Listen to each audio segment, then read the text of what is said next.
नमस्कार। रचना में आपका स्वागत है। दोस्तों, आज हम डोगरी को दरपेश उन समस्याओं के बारे में बात करेंगे जिनका जिक्र हम अक्सर अपनी छुटपुट गोष्ठियों में या सेमिनार्स में, कॉन्फ्रेंसेस में अक्सर करते रहते हैं, लेकिन उनका हल अभी तक हमारे सामने नहीं आ रहा है। ये बात करने के लिए हमारे स्टूडियो में हैं डोगरी के सुप्रसिद्ध रचनाकार, साहित्य अकादमी पुरस्कार से सम्मानित, बच्चों के साहित्य के लिए भी सम्मानित हैं और मेन अवार्ड भी इनको मिल चुका है, और उसके अलावा जम्मू कश्मीर स्टेट अकादमी से भी ये कई बार पुरस्कृत हो चुके हैं। पिछले दिनों इनको जम्मू कश्मीर गवर्नमेंट का भी एक लाइफ टाइम अचीवमेंट अवार्ड मिल चुका है। इनका परिचय ये किसी परिचय के मोहताज नहीं है। 20 किताबें लिख चुके हैं। शिवदेव सुशील। शिवदेव जी, आपका स्वागत है। नमस्कार। शिवदेव जी, जैसा आप इस बात को बेहतर जानते हैं कि डोगरी में जो समस्याएं हैं डोगरी भाषा को लेके, लेखक लोग और दूसरे लोग भी अक्सर बात करते रहते हैं। हालांकि अब हमारी भाषा, जो डोगरी भाषा है, वो 8th शेड्यूल में है, संविधान के 8वें शेड्यूल में है। जम्मू कश्मीर सरकार ने भी इसको अपनी सूची में शामिल कर लिया है राज्य भाषा के तौर पे। तो क्या कारण है कि इन सब बातों के बावजूद हमारी समस्याएं जो हैं वो कम नहीं हो रही? क्या कारण है? मोहन सिंह जी, सबसे पहले आपका शुक्रिया। समस्याएं हैं क्या? आपने मुझे यहाँ बुलाया। जहाँ तक समस्याओं पर बात कर, जो आप बात कर रहे हैं, समस्याएं तो हैं, और समस्याएं डोगरी के बारे में आज की नहीं है, बहुत पहले से है। चाहिए तो ये था कि ये समस्याएं बहुत पहले की हल हो गई होती, लेकिन नहीं हुई। वो बाकायदा चल रही हैं। सबसे पहले तो ये है कि जब भारत आज़ाद हुआ तो कॉन्स्टिट्यूशन में जिन भाषाओं का जिक्र हुआ या उनको इंक्लूड किया गया, उसमें डोगरी रह गई। 14 भाषाएं थी शुरू में जो शामिल की गई, उनमें क्या कारण है कि जो भाषा सदियों पहले सरकारी भाषा रही हो, जो रियासत की जिस भाषा में पूरा रेवेन्यू का काम होता हो, अदालतों का काम होता हो, वो बाकायदा पढ़ाई जाती रही, तो बाद में 47 के बाद ऐसा नहीं हुआ। और वो भी जब हम छोटे थे तो सुनते थे कि डोगरी पढ़ाई जा रही है, लेकिन जब हम जवान हुए तो देखा डोगरी कहीं भी नहीं थी। डोगरी के लिए इक्का दुक्का मतलब आवाज़ें उठती थी कि ये होनी चाहिए, इसको मतलब 8th शेड्यूल में रखना चाहिए या इसे बाकायदा पढ़ाया जाना चाहिए। ऐसा हुआ नहीं। बहुत लेटर स्टेज में यूनिवर्सिटी में आई, और वो भी पहले MA में, मतलब अच्छी बात है, MA तो शुरू ही डोगरी की। शुरुआती दौर में जैसा अभी आपने कहा कि जब छोटे थे, हाँ, तो डोगरी स्कूलों में थी जी। तो क्या कारण है कि उसके बाद डोगरी स्कूलों में नहीं रही? मतलब अब हम फिर से एक बात कह रहे हैं। अभी तो खैर हमारी नई एजुकेशन पॉलिसी जो है सरकार की, उसको देखा जाए तो वो तो बहुत कमाल है कि उन्होंने कह दिया है कि प्राइमरी तक की सारी एजुकेशन जो है वो मातृभाषा में होगी। तो मतलब हम उम्मीद करते हैं कि यहाँ जम्मू खित्ते में डोगरी भाषा में प्राइमरी तक की जो पढ़ाई होगी। लेकिन जो अभी आपने कहा कि शुरू में छोटे थे मतलब 60 के आसपास या 70 के आसपास की बात आप कर रहे होंगे। हाँ, 64-65 में ऐसा था कि डोगरी स्कूलों में थी और छोटे बच्चों में चर्चा होती थी कि ये इस शब्द को कैसे लिखा जाए, तो हम सुनते रहते थे। तो क्या कारण हुए कि उसके बाद ये कारण तो सरकारें ही बता सकती हैं। कारण हमारे पास मतलब हम तो मतलब कारण ना पैदा करने वाले हैं तो ये सरकारें ही बता सकती हैं जिन्होंने उसको खत्म किया, जो मतलब पॉलिसी तब्दील की। ये सरकार की पॉलिसी है ना, ये डिपेंड करता है कि किस समय में कौन सी सरकार है और सरकार की क्या पॉलिसी है भाषा के प्रति और लोगों के प्रति, और क्या वो सरकार चाहती है कि उस पर्टिकुलर रीजन की उस एरिया की भाषा को डेवलप किया जाए। अगर सरकारें चाहती तो हो सकता था, ये कोई बहुत बड़ा मसला नहीं था, लेकिन ऐसा हुआ नहीं।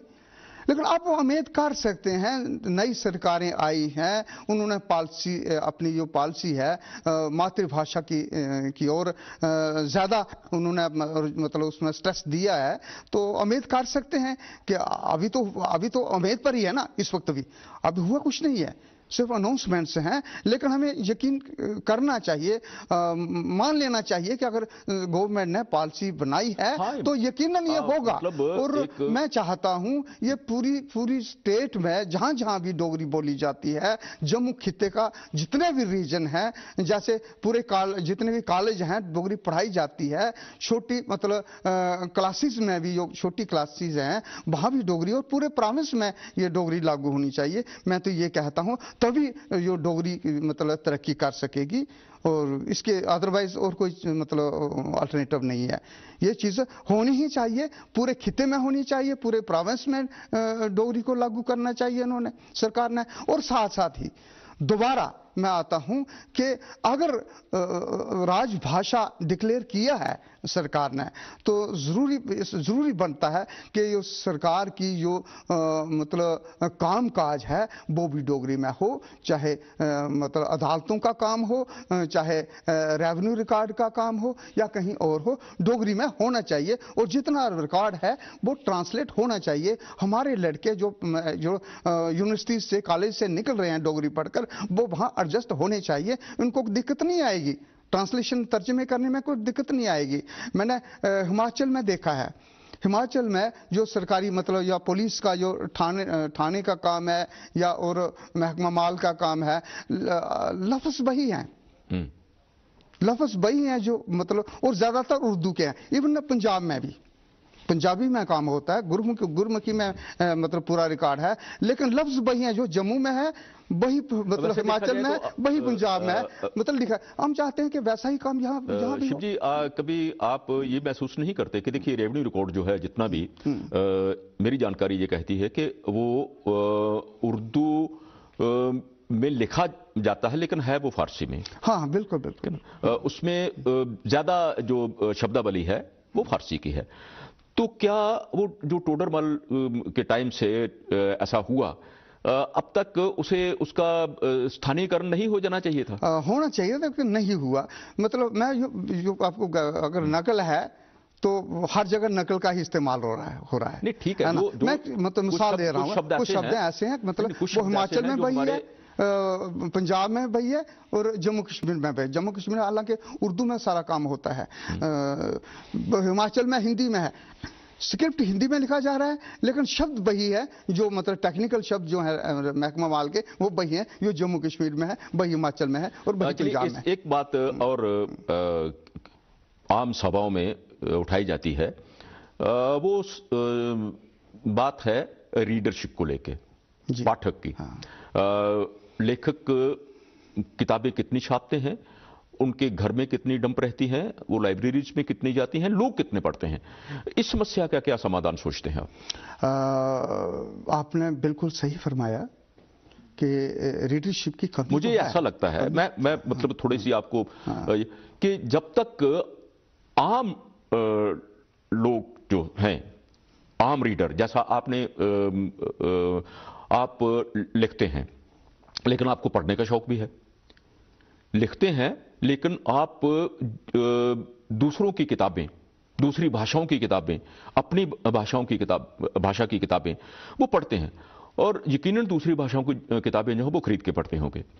जब तक किसी लिटरेचर को खरीद कर पढ़ने की आदत ना हो और दूसरे लोग ना पढ़ें, तब तक उसका कोई हल निकलता नहीं है। इसके बारे में क्या सोचते हैं? आप बिल्कुल सही कह रहे हैं कि लोगों में खरीद कर पढ़ने का शौक होना ही चाहिए, लेकिन ऐसा है नहीं, है कम है, बहुत कम लोग। अब जो साहित्यिक पत्रिकाएं हैं मतलब वो भी बंद हो रही हैं, नई नई आती हैं बंद हो जाती हैं। वो मेन कारण रीडरशिप का मुझे लगता है कि डोगरी में इस तरह की समस्या इसलिए भी है कि हमारे कोई ऐसे स्टॉल नहीं हैं, बुक स्टॉल, जिनमें डोगरी की किताबें मिल सकें।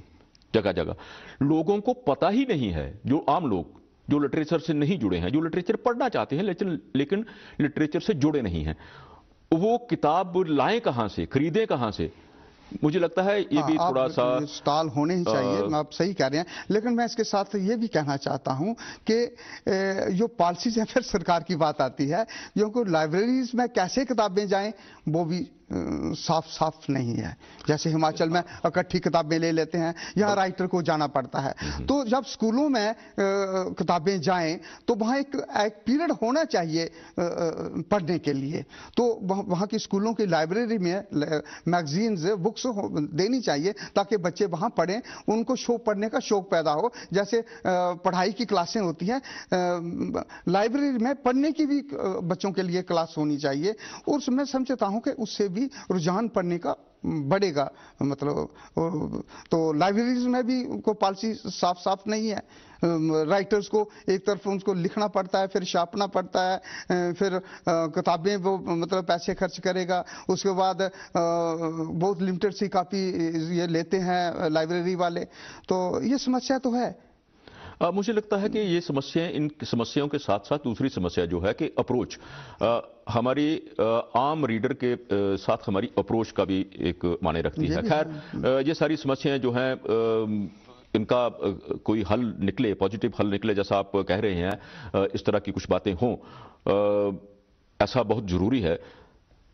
शिव जी, आपने बहुत अच्छी बातें और बहुत ही जिनको हम कह सकते हैं कि पॉजिटिव बातें इस बारे में, इस समस्याओं के बारे में हल बताया। आपका बहुत बहुत शुक्रिया, बहुत बहुत शुक्रिया, और आपका भी बहुत बहुत शुक्रिया। शुक्रिया।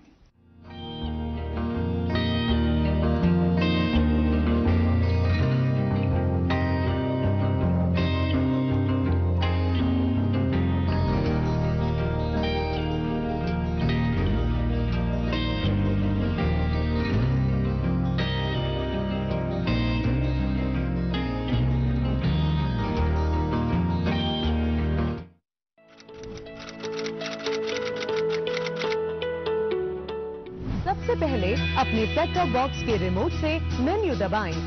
उसके बाद इंस्टॉलेशन में जाएं, फिर स्क्रीन पर दिख रहे टीपी लिस्ट को सेलेक्ट करें और फिर frequency 11090 megahertz, symbol rate 29500, polarity V save करके सेव का बटन दबाएं।